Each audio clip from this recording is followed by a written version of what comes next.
Atendei o meu gemido, ó Senhor. Salmo 5. Um bom dia. Desejo a você uma excelente segunda-feira e semana e que possamos permanecer na esperança, fé e caridade. Em nome do Pai, do Filho e do Espírito Santo. Amém.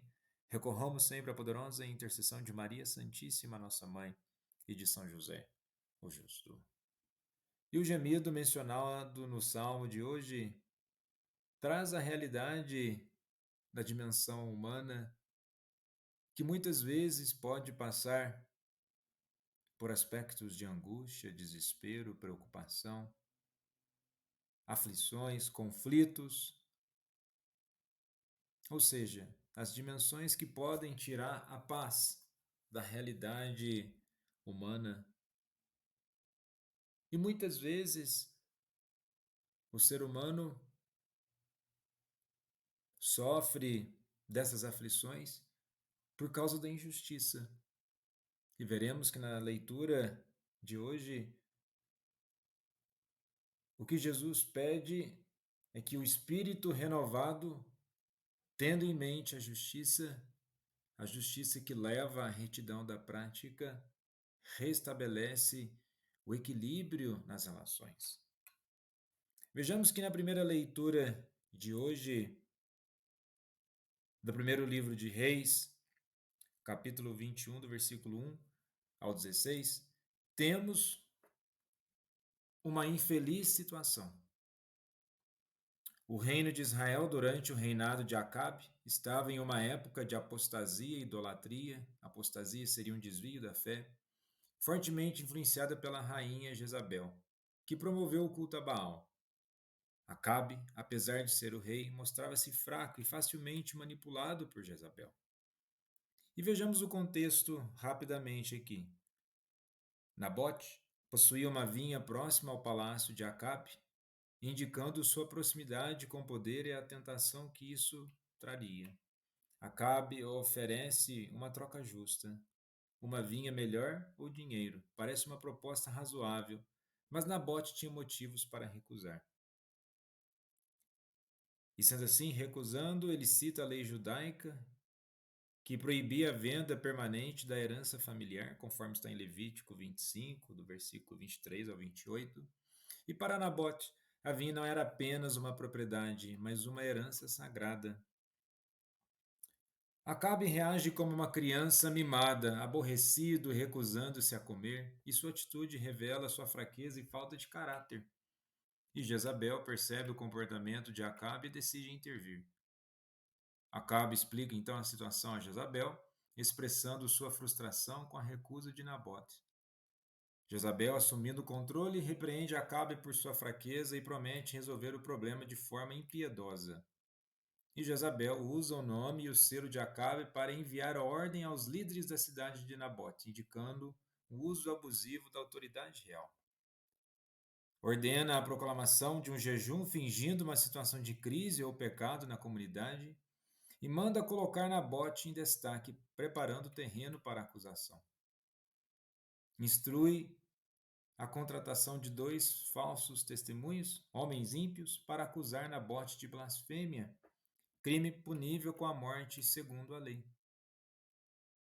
E vejamos bem, tudo aqui de um poder que é ou deveria ser para serviço, para trazer prosperidade ao povo, o poder ele é desviado da sua função. E toda vez que o poder é desviado da sua função, ocorre a corrupção, a injustiça, a violência, a destruição da verdade, dos princípios morais.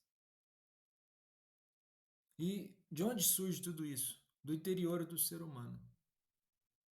Ou seja, a impiedade ou a falta de piedade, a falta da reflexão daquilo que o ser humano faz, numa necessidade de reconstituir e restabelecer vínculo com Deus, no princípio da comunhão, leva certamente as pessoas a percorrerem o caminho do egoísmo, da inveja, da opressão, da destruição. o próximo deixa de ser o próximo e simplesmente se torna o inimigo. Mentalidade a qual Jesus aponta no Evangelho de hoje, em Mateus 5, do versículo 38 ao 42. E o que Jesus diz? Ouvistes o que foi dito, olho por olho e dente por dente. Eu, porém, vos digo, não enfrenteis quem é malvado. Pelo contrário, se alguém te dá um tapa na face direita, oferece-lhe também a esquerda. E Jesus, ao comentar isso, não está desprovido de um contexto. Então vejamos bem, qual que é o contexto histórico de Mateus 5?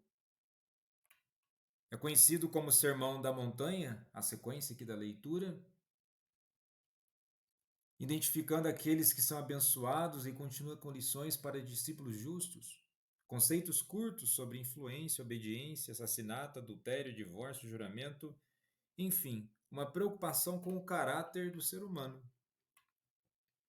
E no contexto histórico de Mateus 5, o tapa poderia ser considerado um desprezo por uma variedade de direitos pessoais e não simplesmente uma bofetada física, incluía insultos e ofensas à dignidade pessoal de uma pessoa.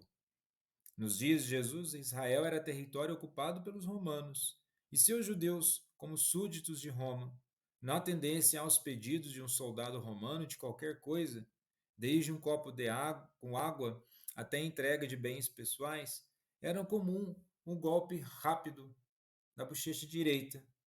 Mas por que Jesus instruiria seus seguidores a oferecer também a bochecha esquerda?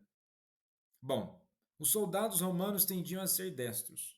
Quando golpeavam um igual com um punho, este vinha da direita e fazia contato com o lado esquerdo do rosto. Quando golpeavam uma pessoa inferior, balançavam com as costas da mão direita, fazendo contato com a bochecha direita. E numa cultura mediterrânea que fazia distinções claras entre classes, os soldados romanos atacavam os seus súditos com as costas da mão para defender a sua posição. E os judeus aqui eram colocados como uma segunda classe. A bofetada romana foi um insulto à dignidade pessoal dos judeus. Assim como muitas formas de insultos ocorrem no mundo de hoje.